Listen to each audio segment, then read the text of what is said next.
All right. So if you're listening to us for the first time, please subscribe to this podcast. We have Sherose Badruddin on today, and she's going to be talking about the Buy Nothing Group. If you want to find more about them, go to buynothingproject.org. Sherose, thanks so much for coming on. Greatly appreciated today. Yeah, thanks for having me. All right. So can you start off the interview and tell the viewers a little bit about you in general? Sure thing. So I am a resident of North Carolina, and for the Buy Nothing Project, I'm currently the media lead and I'm in their equity team. In the past, I've helped admin my local group and develop and support groups across North and South Carolina. Okay, great. So can you talk about how Buy Nothing started and what the concept of the Buy Nothing Group is? Yeah.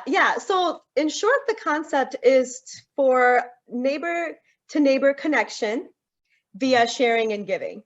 Okay, and it's a cashless gift economy. It started in 2013 when the founders who were cleaning up the beach by their home in Bainbridge Island realized that they could have an impact on some of the plastic waste that they saw accumulating near their home. So they started a Facebook group where the goal was to share from what they already have, no exchange of cash. You know, that grew and grew and grew by the thousands. And now the Buy Nothing Project is a collection of Facebook groups, as well as has a new app where folks can connect with their neighbors and share. How have you guys helped people throughout the height of the pandemic and even now, like I said, as the pandemic is still going on and people do still need help in general?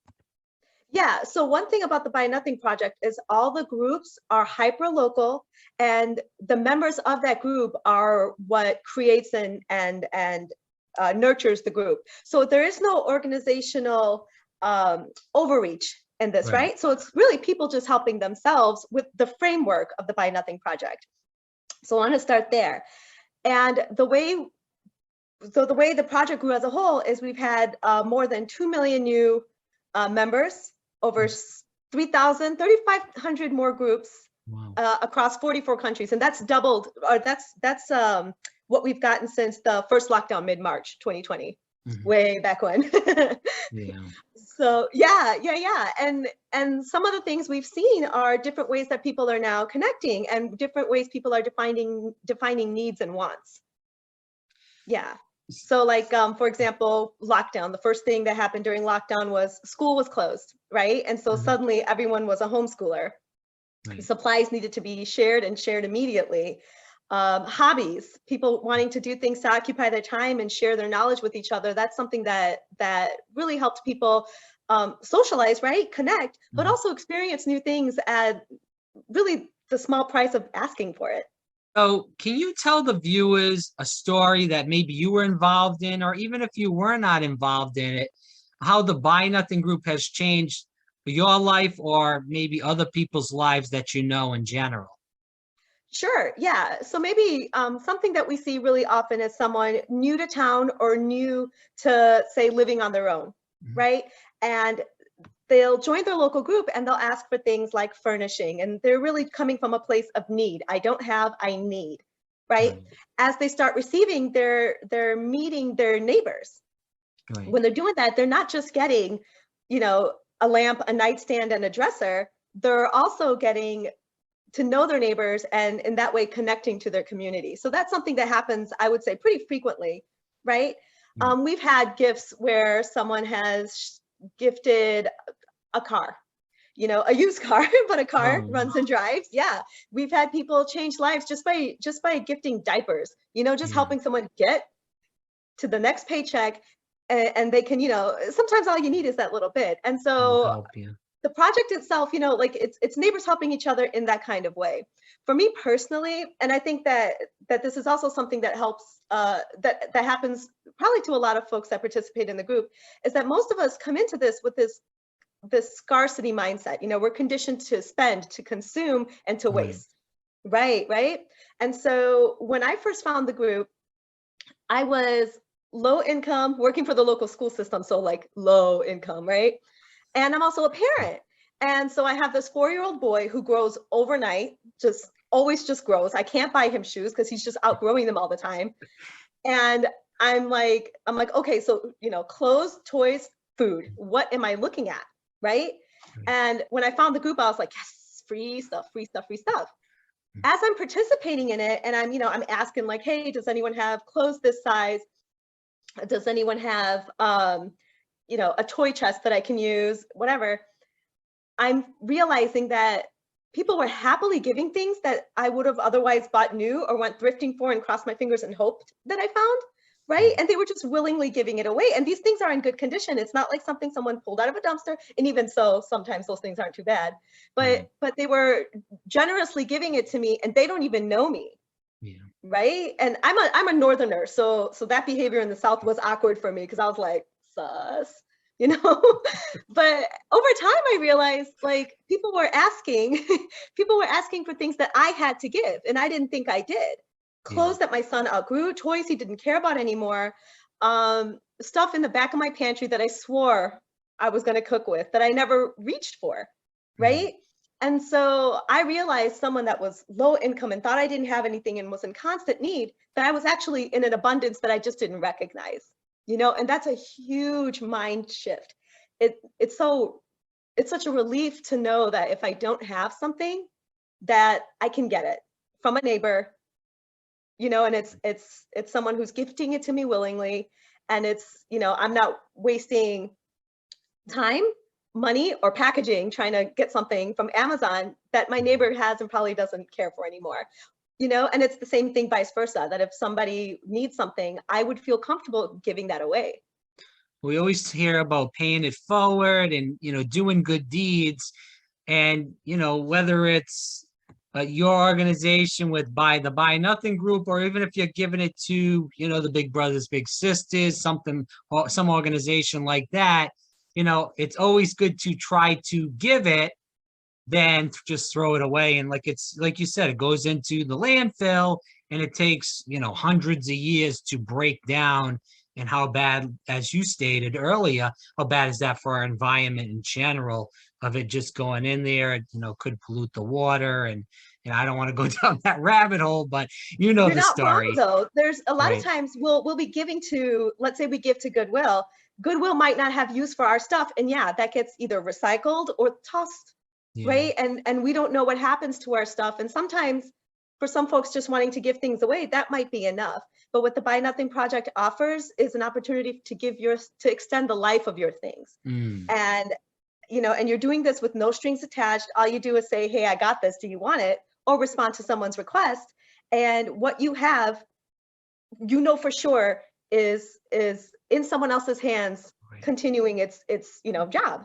Yeah, they're putting use to it, right? Absolutely. Yeah. Well, and it's always oh, sorry, go ahead. No, go ahead. I was just repeating myself. No, I was just going to say, I'm sure that obviously when people do this, they get that good feeling too, that they're helping somebody, whether they're in need or even if they're not in need. It's like you said, it's always, you keep putting something that you weren't going to use into use, rather than putting it in the landfill and letting it, decompose over 100 some odd years. So I think it's just. You actually bring up a good point about need. And one thing that I really love about the Buy Nothing Project is people that participate begin as equals. You don't actually have to explain why you need something. You don't have to pay with your dignity. Like you can say, I need shoes this size because I'm going hiking. And that's enough, but you don't really have to say, I need shoes this size because I can't afford them. Yeah, and I think that lets people maintain their dignity and allows people to connect with each other without that extra layer of judgment that some of us, have without even knowing.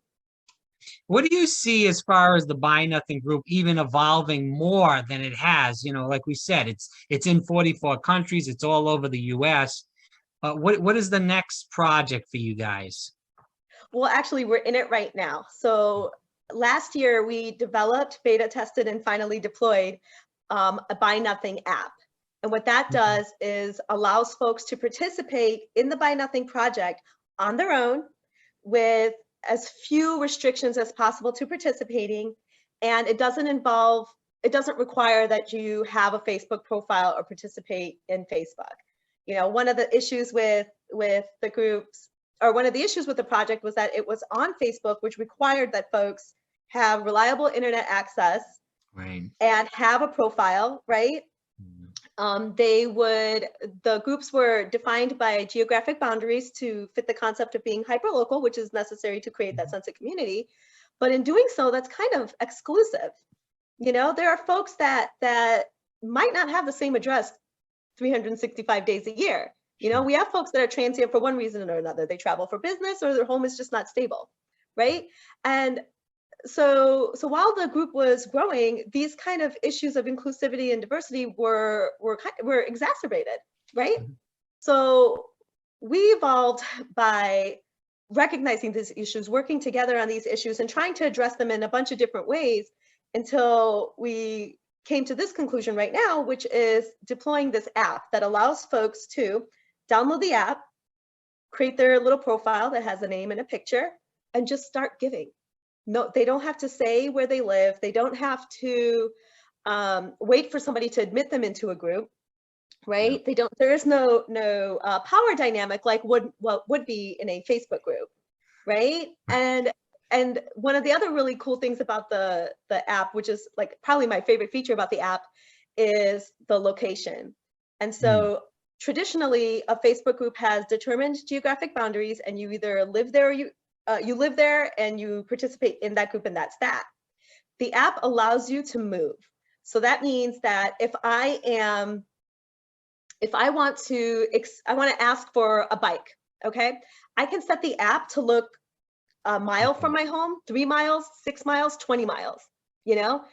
But if I'm making banana bread and I'm like, oh gosh, baking soda is not the same as baking powder, I'm not gonna go to the store for a quarter teaspoon, right? I can shrink my ask to my immediate neighbors, which is less than a mile from me.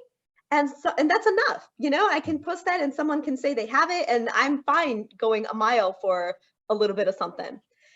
The other bigger picture, a bigger way of looking at this is if I am housing unstable and I've had to leave the community I was in to find some other place to be, and let's say that is an hour away, right? That's the Walmart I can park in or something. I can use that app and the location feature to say, hey, does anybody in this area have an extra blanket? You know, I can go on vacation, forget the sunscreen, and ask for whoever's within the immediate area, will they give me sunscreen? You know, that part to me is super important, because it lets people participate where they are as they are. With the last two questions, what do you hope people learn from our conversation today? You know, I thought about that for a while, and so I just hope they learn that there's something out there that they can do, that anyone can do, and that it would serve them as well as it serves their community.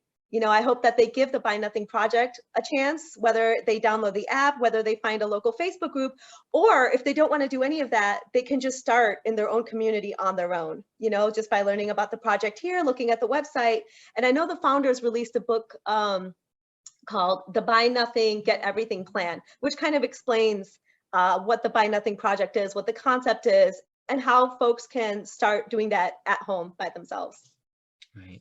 And again, for people that want to get involved, it is buynothingproject.org. And then you can look at for the app in the App Store or the Google Play Store. Besides that, how can people help out, join the movement in general, Sherose? Yeah, so, you know, it's really just join the app, find your group, and just start giving. Okay.